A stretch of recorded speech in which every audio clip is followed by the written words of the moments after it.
What is going on, guys? This is Miguel here. So, today we're going to be doing objection handlers.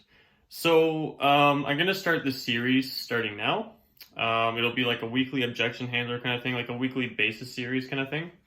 I figured since I'm practicing this stuff every day, might as well just do this like once a week kind of thing while I'm doing my practice.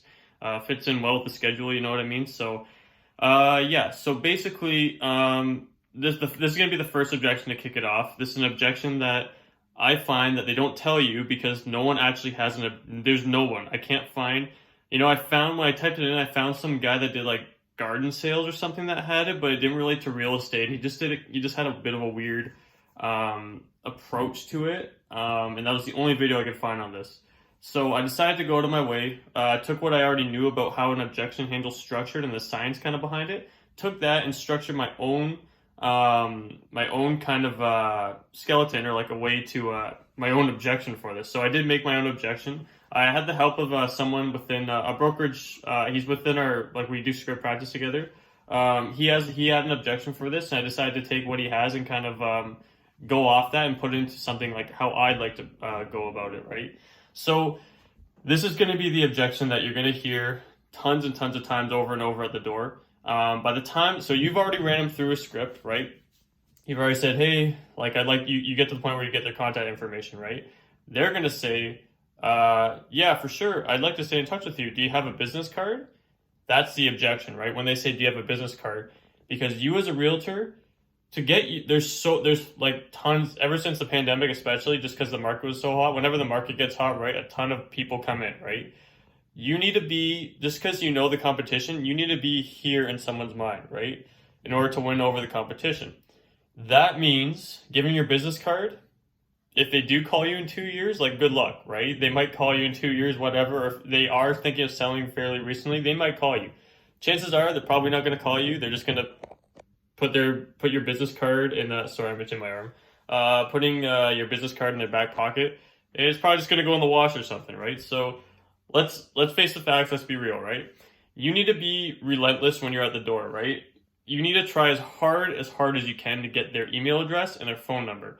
At minimum, I'd say their email address or maybe their phone number, so you can at least call them like on a monthly basis kind of thing, right? That way, a phone call, like, people won't always open their emails, but either or, depending on how your follow-up system is in place, you want to get both. Like, I try super hard to get both of them.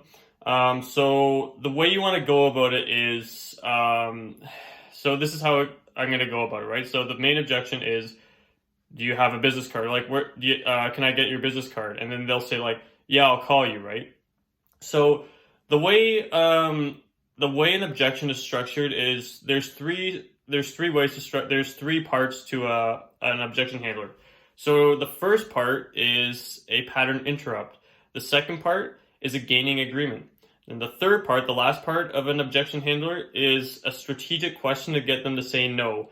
And what I mean by no is, like, in terms of no, as in, like, I wouldn't mind, right? Like, as in, like, kind of like, yeah, like, no, I wouldn't mind, right? Like, no is like almost like yes kind of thing, right? So pattern interrupt is where you kind of all of a sudden throw them off to go like, yeah, right? Instead of just having them defensive, it gets them off their defense factor. That's the whole point of the pattern interrupt, right? Because right now they're on complete defense mode, right? Because us as realtors have a bad name out for us due to people on Realtor that, and there's nothing wrong against this, it's a lead generation strategy, right? Especially if you're trying to get buyers.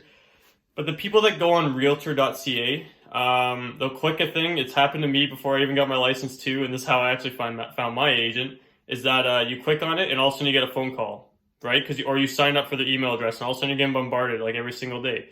We have that name out for us now that gives us just such a bad name, right? It's like, oh, salesperson, the second I give this guy my email and stuff, I'm never going to hear the end of this, right? So when you say, anyways, let's get back into the structure of this. When you say the pattern interrupt is where you get them to kind of go like, yeah, like, that makes sense kind of thing.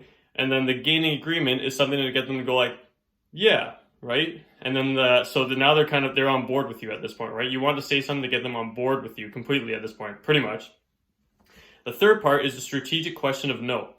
So you want them to actually say no in a form of yes kind of thing, right? So when you say this, it's like, no, I wouldn't mind, right? So the way it's structured is like, yeah, yeah, no, I wouldn't mind, right? See how even my tone of voice, that's how you want it to come out of them, right? It's like, yeah, yeah, yeah, no, I wouldn't mind, right? That's how you want it to build up. So when you picture that in your head, the way it sounds, it makes it a lot easier to just structure like an objection handler, right? So let's start off on, I'll just go through this bit by bit. And so, again, let's just say we're working with this guy named Joe, right? We get to the point where we get his contact information, right? So I'm just like, yeah, Joe, so when that time does come, I'd like to be there for you, Joe. Do you mind if we stay in touch? And they're like, yeah, do you have a business card? And then this is where you go, yeah, sure. So you actually want to carry your business card with you. You want to give them your business card, and right when they take it, right when they grab it, you say, good. So now, Joe, now that you've got my contact information, you know where to reach me. What's your email address, right? Just carry on with what you're doing. Just go right for, just ask, what's your email address?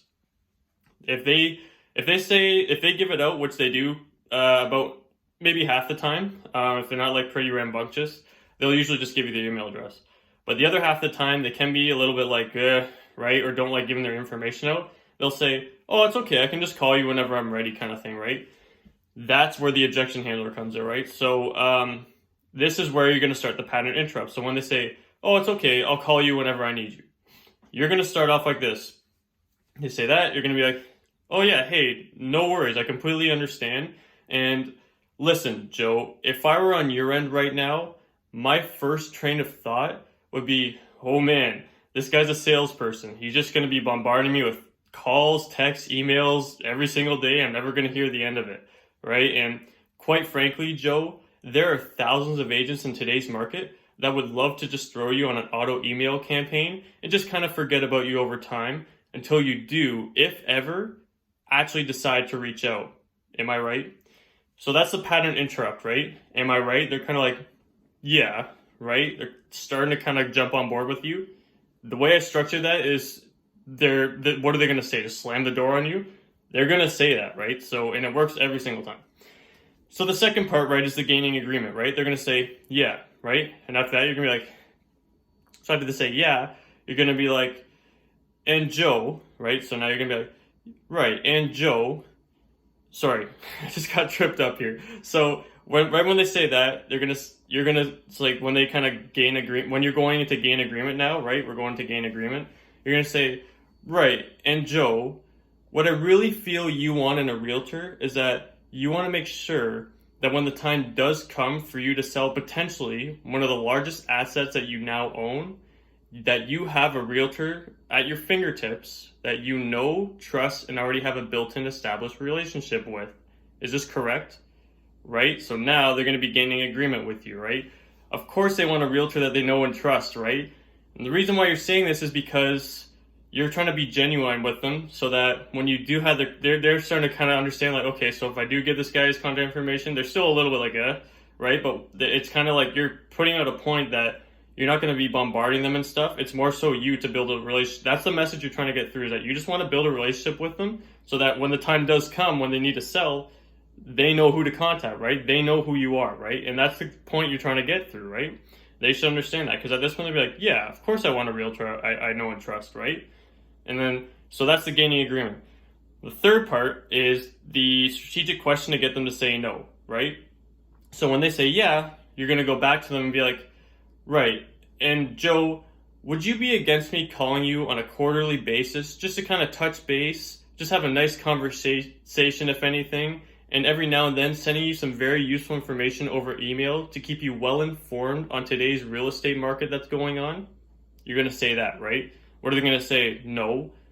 They'd have to turn off their head to say no to something like that. Or one time I did have someone say, yeah, but I'll just contact you whenever. That means that at that point, if they say that, they just don't want, they're just not comfortable giving their information out. Some people aren't comfortable. You can't fix that, right?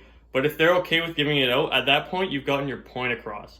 So right then and there, that's the strategic question to say no, right? Once they say, no, I wouldn't mind, you jump back in. You go like, great. So Joe, again, what's your email address, right? And you're going to have your phone out again. You're going to have the first time you'll have your phone out, you're going to have your phone out still. And then again, what's your email address? Start typing something in. And then again, when it gets to the phone number, be like, yeah, and your phone number's my area code's like 519 or 226, just be like, yeah, and your area code's 519, ring the ear, right? So yeah, guys, that's how you're going to answer, do you have a business card, right? So again, do you have a business card? Again, if you can give it to them and be like, what's your email address, and they give it to you, you don't have to go through that. But when you ask for the email address after you give them the business card, and they go back with, oh, it's okay, I can just call you, you're going to follow that objection. So write it out, do whatever. I wrote it out all on top of my head. Just take in what I just said, write it out, put in your own words, and it works every single time for me at the doors. I just started using it. I came out with it about a week ago, and I've had to use this like multiple times, and it works every single time. Just because like you don't want to go that far into a conversation. 5 minutes or even 10 minutes could go by, depending on the type of person, right? And all of a sudden they're just like, yeah, what's your business card? That's not happening, right? You're wasting 10 minutes of my time. You're giving me your contact information. That's how it's going to work, right? So be relentless at the doors. Use this objection handler, and it's going to work wonders, because you can't really, I did not find anything about this on YouTube, and this needs to be heard. Like, this is such a common objection at the doors, right? So yeah, guys, I hope you guys like that. Again, I'll be doing these like once a week kind of thing, just when I'm practicing my objections and my scripts. And yeah, my arm's kind of starting to get a little bit tired because I've been holding up for almost 12 minutes. But yeah, I will see you guys in the next video. Take care.